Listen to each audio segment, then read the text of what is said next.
Assalamualaikum warahmatullahi wabarakatuh. Salam sejahtera untuk kita semua. Pada kesempatan kali ini, kami dari kelompok 10 akan mempresentasikan hasil pembahasan kelompok kami mengenai materi teknologi dan protokol. Sebelum masuk ke pembahasan materi, izinkan saya memperkenalkan anggota kelompok kami terlebih dahulu. Di sini beranggotakan Yana Nurlupi Komaria, saya sendiri Septi Septia, lalu ada Melisa Timbung, Cinta Maharani Mokhtar, dan Gisa Anggraini. Lanjut, masuk ke bagian pendahuluan. Dalam dunia digital saat ini, teknologi jaringan menjadi bagian penting agar komputer dan perangkat bisa saling terhubung. Setiap komunikasi di jaringan menggunakan protokol, yaitu aturan yang mengatur bagaimana data dikirim dan diterima. Namun, semakin banyak teknologi dan protokol yang digunakan, semakin besar juga resiko keamanan yang muncul. Karena itu, kita perlu memahami bagaimana setiap protokol bekerja dan bagaimana teknologi keamanan membantu melindungi dan memantau jaringan agar tetap aman dari ancaman. Tujuan materi ini adalah untuk mengenal berbagai protokol jaringan umum, memahami cara teknologi keamanan bekerja, serta melihat bagaimana keduanya saling berpengaruh dalam menjaga keamanan dan kestabilan jaringan. Lanjut, adapun agenda pembahasan dalam presentasi kami kali ini meliputi protokol monitoring dan teknologi keamanan. Baik, tanpa berlama-lama, mari kita masuk ke pembahasan materi yang pertama, yaitu protokol monitoring. Pemantauan protokol dilakukan untuk memahami bagaimana protokol jaringan seperti HTTP, HTTPS, atau DNS bekerja dalam menjaga komunikasi data agar aman dan lancar. Dengan memantau perilaku protokol, kita bisa mengetahui apakah ada aktivitas mencurigakan, serangan, atau gangguan yang bisa membahayakan sistem jaringan. Lalu di sini ada syslog. Syslog merupakan sebuah singkatan dari kata System Logging Protocol yang merupakan protokol standar yang dapat digunakan untuk mengirim log sistem atau pesan peristiwa ke server tertentu. Menurut Gitanaya, server syslog adalah suatu server yang berperan menyimpan data syslog dari beragam perangkat komputer dan jaringan secara terpusat. Ketersediaan tinggi sangat penting bagi server syslog agar dapat mengelola penyimpanan syslog dari setiap perangkat komputer dan jaringan dengan efektif. Lalu, kegunaan server ini ialah sebagai log untuk melacak serta mencatat pesan sistem. Semua aplikasi yang menggunakan server ini untuk mengekspor semua pesan kesalahan ke file yang direktori. Server ini menggunakan suatu model client server, di mana klien yang mengirimkan sebuah pesan, sedangkan server syslog yang menerima pesan tersebut. Lanjut, di sini ada NTP, yaitu Network Time Protocol, bisa diartikan sebuah protokol yang berfungsi untuk mensinkronkan waktu dalam sebuah jaringan. Bahkan bisa dilakukan pada jaringan lain seperti LAN atau Local Area Network. Standar NTP memungkinkan perangkat seperti komputer dan smartphone menyamakan waktu dengan akurat. Sistem ini sudah memperhitungkan jeda pengiriman data sehingga waktu yang ditampilkan tetap presisi selama perangkat terhubung ke internet. Sinkronisasi NTP ini terjadi di dalam jaringan komunikasi data yang umumnya memakai protokol komunikasi, yakni TCP atau IP. Dengan demikian, proses yang terjadi bisa dilakukan sebagai proses atas komunikasi data yang melakukan pertukaran paket data saja. Bisa dibilang, jika NTP itu berfungsi sebagai alat untuk mensinkronisasi waktu antar komputer. Baik, selanjutnya akan dilanjutkan oleh teman saya Melisa. Saya Melisa akan melanjutkan dan membahas mengenai DNS atau Domain Name System. DNS merupakan sistem yang berfungsi untuk mengubah nama host di jaringan komputer ataupun internet menjadi alamat IP atau sebaliknya, sehingga pengguna dapat mengakses web server atau mail server menggunakan nama domain, bukan menggunakan alamat IP. Di sini ada beberapa jenis serangan DNS yang umumnya terjadi. Yang pertama ada chase poisoning attack. Nah, serangan ini terjadi ketika penyerang berhasil menyuntikkan data DNS palsu ke server DNS yang asli, sehingga klien dapat menerima alamat IP yang salah. Lalu yang kedua ada DNS flooding attack. Serangan ini berupa membanjiri name server dengan sangat banyak request sampai server itu tidak bisa merespon permintaan normal dari pengguna. Lalu ada HTTP Hypertext Transfer. Nah, HTTP adalah protokol utama yang digunakan agar komputer klien dan server bisa saling berkomunikasi di internet. Contohnya, ketika membuka sebuah website melalui browser, misalnya dari Chrome atau juga Firefox, browser tersebut bertindak sebagai klien HTTP. Klien akan menerima Kalian akan mengirim permintaan atau request ke server, misalnya untuk meminta halaman web tertentu. Permintaan ini dikirim melalui koneksi TCP atau IP, biasanya melalui port 80. Setelah menerima permintaan, server akan mengirimkan balasan atau respon. Jika berhasil, server akan mengirim kode 200 OK beserta halaman data yang diminta. Namun jika gagal, server itu akan mengirimkan kode error seperti 404 not found. Lalu ada HTTPS.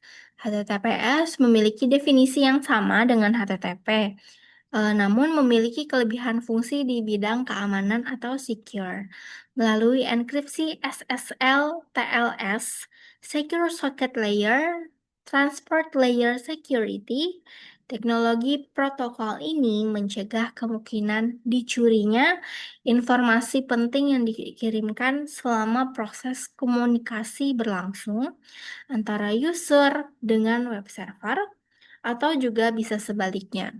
Nah, secara teknis, website yang menggunakan HTTPS akan melakukan enkripsi terhadap informasi data menggunakan teknik enkripsi SSL, sehingga data tidak bisa dibaca meskipun sudah berhasil dicuri oleh pihak yang tidak bertanggung jawab.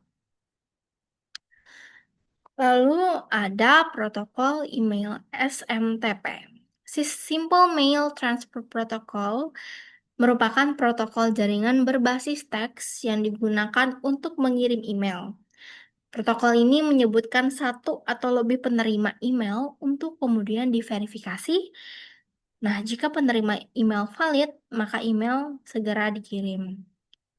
Protokol ini juga berfungsi melakukan komunikasi dengan mail server agar pesan dan pengirim dapat diproses dan diteruskan ke alamat tujuan. Secara umum, SMTP bekerja sebagai sistem yang menangani proses pengiriman dan penerimaan email antara pengguna. Selanjutnya akan dijelaskan oleh Gisa. Oke, selanjutnya ada protokol email POP3. POP3 atau Post Office Protocol adalah protokol jaringan yang digunakan untuk mengambil data email dari mail server. Setelah email berhasil diunduh ke perangkat pengguna, POP3 biasanya menghapus salinan email di server, sehingga email tersebut tidak dapat diakses lagi melalui perangkat lain. Lanjut, ada protokol email image atau Internet Message Access Protocol juga berfungsi untuk mengambil email dari server. Namun, berbeda dengan POP3 karena email tidak otomatis dihapus setelah diunduh. Dengan begitu, pengguna tetap bisa membuka dan membaca email yang sama dari berbagai perangkat. Lanjut, ada ICMP atau Internet Control Message Protocol adalah protokol yang berfungsi untuk memeriksa kondisi suatu perangkat jaringan dengan cara mengirimkan pesan tertentu yang kemudian akan dibalas oleh perangkat tersebut. Ada dua jenis ICMP, yaitu ICMP Query Message dan ICMP Error Message. Oke, lanjut ada ICMP Query Message yang berfungsi untuk mengirimkan informasi mengenai kondisi jaringan komputer melalui sebuah query message. ICMP Query Message memiliki tiga bagian utama, yaitu yang pertama, echo dan echo replay, untuk memeriksa aktif atau tidaknya suatu komputer dalam jaringan komputer. Dua, address mark berhubungan dengan subnel mark dalam network layer. Tiga, timestamp dan stamp replay. Memberikan informasi mengenai waktu yang diperlukan oleh suatu paket data di dalam pengiriman pada jaringan komputer. Oke, selanjutnya ICMP error message yang berfungsi untuk mengirimkan pesan apabila terjadi error di dalam jaringan komputer. ICMP error message terdiri dari satu, destination unreachable jika jaringan tujuan tidak dapat dicapai. Dua, time exceeded apabila waktu yang diberikan telah habis. Tiga, redirect untuk pengalihan suatu paket data ke alamat atau komputer penerima yang benar. Empat, sequence apabila apabila terjadi proses kongresi berupa pembuangan paket data di dalam jaringan komputer. 5. Parameter problem untuk permasalahan yang terjadi pada header IV paket. Oke, selanjutnya akan dijelaskan oleh teman saya yang bernama Cinta. Baik, selanjutnya di sini saya akan membahas topik 2, yaitu teknologi keamanan. Di mana teknologi keamanan ini sangat mempengaruhi kemampuan untuk memantau suatu protokol. Jadi ketika teknologi keamanan digunakan, data yang lewat di jaringan itu jadi lebih sulit dibaca karena isinya sudah dilindungi.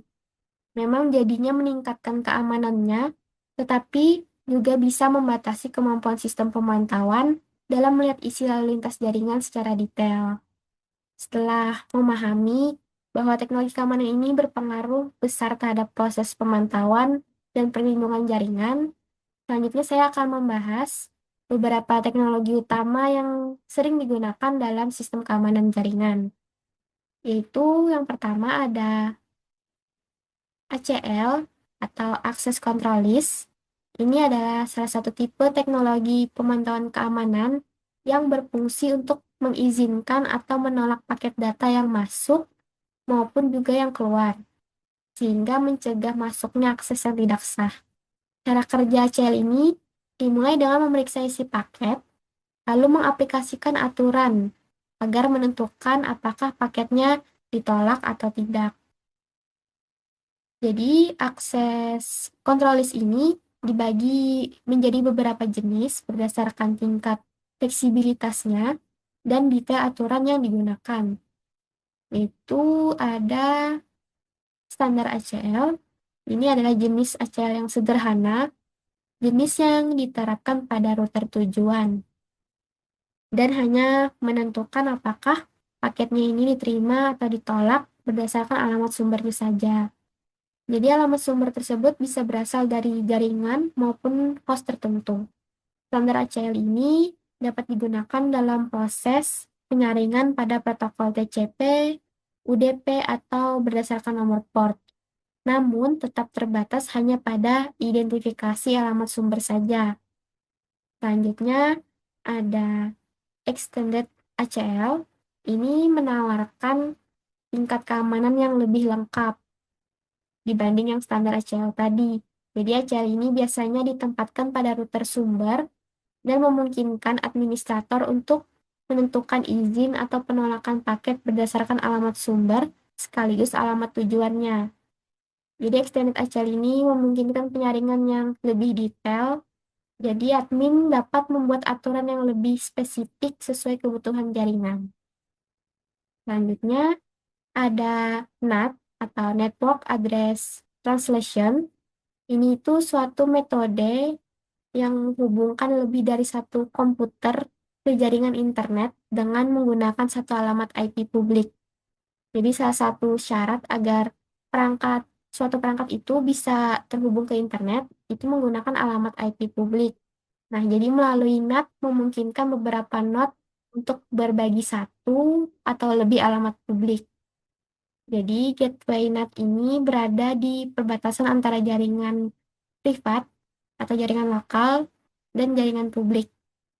Lalu mengganti alamat IP dan nomor port dari paket yang akan dikirimkan ke jaringan internet. Selanjutnya ada PAT, ini Port Address Translation, atau yang juga dikenal sebagai NAT overload, yang merupakan metode atau fitur jaringan di mana memungkinkan host pada jaringan lokal untuk terhubung ke jaringan internet menggunakan satu alamat IP publik. Jadi PAT ini bekerja dengan cara menerjemahkan komunikasi TCP atau UDP dari setiap host privat berdasarkan nomor port yang digunakannya, sehingga setiap koneksi dapat dibedakan meskipun menggunakan alamat IP publik yang sama. Untuk penjelasan berikutnya akan dilanjutkan oleh teman saya, yaitu Yana. Selanjutnya, saya akan menjelaskan apa itu enkripsi, enkapsulasi, dan tunneling. Enkripsi merupakan metode yang digunakan untuk mengubah data ke dalam format yang tidak dapat dibaca guna menjaga kerahasiaannya. Sementara itu, tunneling merupakan konsep dasar VPN yang membuat suatu jaringan privat melalui jaringan internet. Teknik ini bekerja dengan membungkus satu protokol ke dalam paket protokol lain, atau disebut juga dengan enkapsulasi. Dengan cara ini, data dapat dikirimkan antar jaringan secara tersembunyi melalui internet. Kemudian ada jaringan peer-to-peer. Jaringan peer-to-peer merupakan jaringan di mana setiap host dapat berperan sebagai klien sekaligus server. Dalam arsitektur ini, sumber daya seperti berkas, prosesor, dan pesan dibagikan langsung antar host tanpa melalui server pusat. Terdapat 3 jenis aplikasi peer-to-peer, yaitu berbagi berkas, berbagi prosesor, dan pesan instan. Kemudian ada operasi Tor, atau the Union Router, yaitu jaringan peer-to-peer terenkripsi yang memungkinkan pengguna menjelajah internet secara anonim melalui lapisan-lapisan enkripsi yang kompleks. Pertama, pengguna mengakses internet melalui browser Tor yang membuat jalur acak berlapis lewat beberapa komputer lain. Setiap komputer hanya tahu tujuan berikutnya, dan tiap lapisan enkripsi dikupas sampai data mencapai simpul keluar atau exit node. Dari simpul keluar ke internet, lalu lintas bersifat tidak terenkripsi. Kemudian ada load balancing, yaitu teknik dalam jaringan komputer yang mendistribusikan lalu lintas jaringan atau permintaan pengguna ke beberapa server atau jalur jaringan agar tidak terjadi kelebihan beban pada satu sumber daya. Tujuannya adalah untuk mencapai pemanfaatan sumber daya yang ada secara optimal, memperkecil waktu respon, memperbesar nilai throughput, serta menekan kemungkinan terjadinya overload. Nah, di sini ada alur bagaimana DNS bekerja sama dengan load balancing. Misal, pengguna ingin mengunjungi website example.com, maka browser akan mengirimkan permintaan DNS ke server. Jika server lokal tidak memiliki rekaman untuk website tersebut, maka server lokal akan menanyakan ke server lain. Kemudian permintaan DNS akan mencapai server DNS otoritatif yang bertugas untuk domain tersebut. Di sini DNS tidak langsung memberikan alamat IP, namun akan meneruskan permintaan DNS ke load balancer. Terakhir, load balancer akan memperhitungkan server mana yang paling siap. Setelah itu, akan mengembalikan alamat IP dari server yang dipilih. Baru setelah itu pengguna dapat terhubung ke website yang dituju. Kemudian dampak teknologi terhadap keamanan dan pemantauan. Teknologi membuat sistem keamanan jadi lebih kuat karena ada alat seperti firewall, antivirus, dan sistem pemantauan yang bisa mendeteksi bahaya lebih cepat. Tapi di sisi lain, teknologi juga membuat cara serangan makin canggih, seperti virus baru atau peretasan data. Jadi, semakin maju teknologi, pengawasan keamanan juga harus makin ketat supaya jaringan tetap aman. Kesimpulan, teknologi dan protokol jaringan memiliki peran penting dalam menjaga keamanan dan kelancaran komunikasi data. Protokol umum seperti DNS, HTTP atau HTTPS, SMTP, dan ICMP memungkinkan pertukaran informasi, tetapi juga dapat menjadi celah bagi ancaman jika tidak dipantau dengan baik. Karena itu dibutuhkan teknologi keamanan seperti ACL, NAT atau PAT, enkripsi, tunneling, dan load balancing untuk melindungi data dan mengatur lalu lintas jaringan secara aman dan efisien. Secara keseluruhan, kemajuan teknologi membuat sistem jaringan menjadi lebih aman dan cepat, namun juga menuntut pemantauan keamanan yang lebih cermat agar potensi serangan dan penyalahgunaan protokol bisa segera dideteksi dan dicegah. Di sini ada referensi yang kami gunakan. Ada 15 referensi. Baik, sekian presentasi untuk kelompok kami. Terima kasih.